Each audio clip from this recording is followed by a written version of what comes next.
Hey everybody, good afternoon. And I'd like to touch on next, I guess you'd call it the fundamentals of weight loss. Because realistically, you can start planning to lose weight and even losing weight, living a healthier lifestyle, without even adding in the exercise portion initially. And that's probably would have been the best place to start out.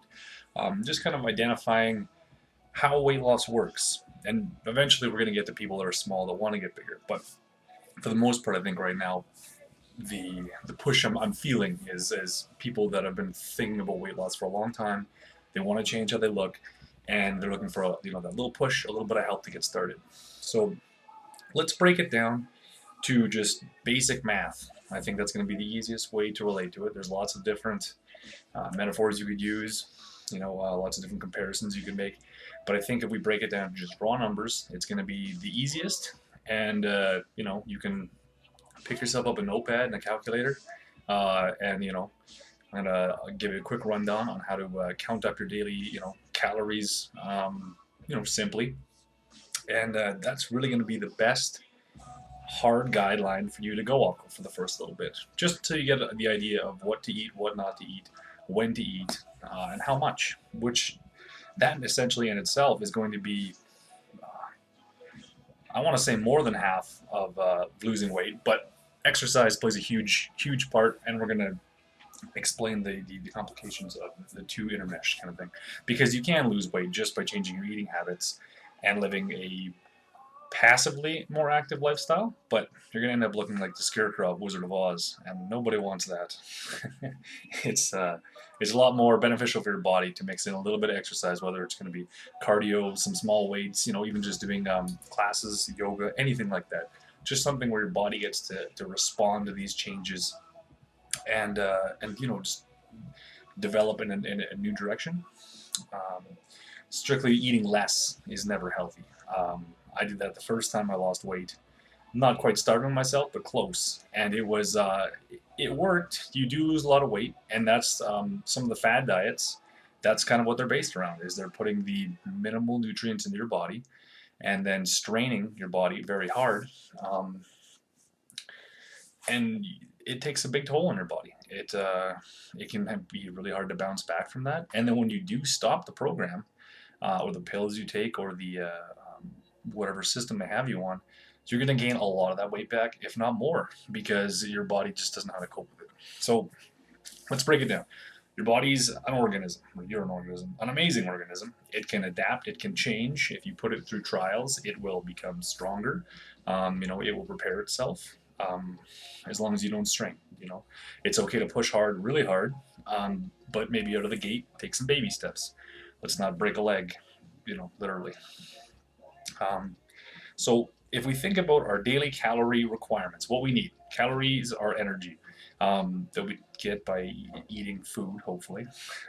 Um, Fats, carbohydrates, and proteins are the three main things we ingest. Um, you can rough it out to about 4 calories per gram of protein and 4 calories to a carbohydrate gram, 7 calories for a fat gram. Um, Now, everybody's going to be different based on their body shape, their size, their body structure, how active they are in their life, how active their job is, how hot their temperature runs, all kinds of things. Thermogenics. There's a huge laundry list. So it's nigh impossible, I would say, to just sit here and ballpark to you. You need to eat 2,000 calories because you're a 24-year-old male that's this tall. So look online at some, what would it be? Just daily calorie intakes, and then find a place where you can input a lot of specifics, or really pinpoint your precise predicament, your precise body shape, size. If you have an active job, are you a construction worker? Do you work in an office? Do you walk to work? Do you drive? Do you clean the house like a rampaging fiend, twice, 3 times a week kind of thing? That's exercise. There's a different name for it technically, but same idea. We need to take all these things into effect when we're trying to work out how much food you need to be intaking in a day to be losing weight, because your body will take in a certain amount, and whatever it doesn't use, it's going to store as fat. Everyone's got fat. I've got fat. You've got fat. Um, The amount that it stores will correlate with how much you're using, how much of the food you intake, and how much of that food you're using, and how much your body is storing. Also based on what kinds of foods you're intaking. So if you're eating all fats and carbs, say like really complex carbohydrates too, like sugars, you're going to be storing a lot more of that because your body, doesn't process that as fast. It's harder to process, and it sticks behind. Whereas like clean carbs and protein um, definitely are burned faster and used more efficiently by your body. Um, so look online. Don't pay money for anything. There should be a lot of free sources out there. Try and find out. Like say for example, the average woman, just complete ballpark here, say maybe 1,200 to 1,500 calories a day she's looking at. And then you add in, does she do exercise? Well, yes, she does an hour of exercise. Okay, how intense? You'd have to look that up, the intensity level, the duration, find out what kind of calorie requirements you need to balance that out. You need to add that in. Whether maybe she walks to work, what kind of small things add up to get a tally that you need, because you need to meet the required amount of calories per day to stay even, to stay level, to stay the same shape. And now, say we wanted to lose weight. Well, we need to dig into that. We need a calorie deficit. So we need to be using more than we're intaking, but we need to do it in a safe manner.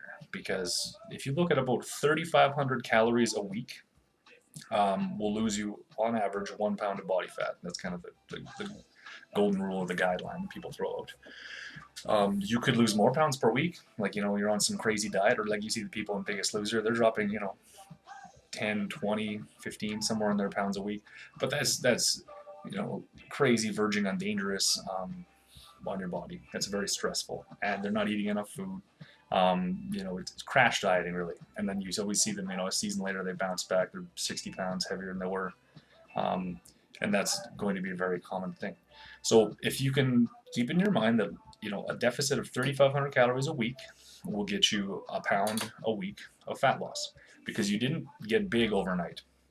It took me years to get to the point where I was really upset and really unhappy with myself. You gain weight slowly, you're going to lose weight slowly. You can gain and lose weight faster, obviously. It just depends on how hard you're willing to work and how strict you're willing to be. First time in the gym, and the first time in the lifestyle change up here, you may have to go slow to not burn out. A lot of people find it's too much too fast and they give up. So keep that in mind. 3,500 calories a week, and then it's going to be a pound of fat lost a week, roughly. Keep a very close eye on what you eat, because you're accountable for if you're eating too much, if you're eating too often. You're the only one that can control that. So keep a very close eye on that. Keep a notepad. Every time you eat something, look at the back of the package, look it up online. There's lots of good resources. Keep a running tally of the calories you intake in a day, so because a lot of people don't know. And in this case, incompetence is not your friend. It's going to be hugely your enemy. Um, Probably the biggest stumbling block you'll come across is thinking you're exercising enough, but you're actually eating too much. So really the exercise you're doing is helping, but you're not going to go down in weight. Or more importantly, body size, body shape. You're not going to be making the goals that you set out for yourself.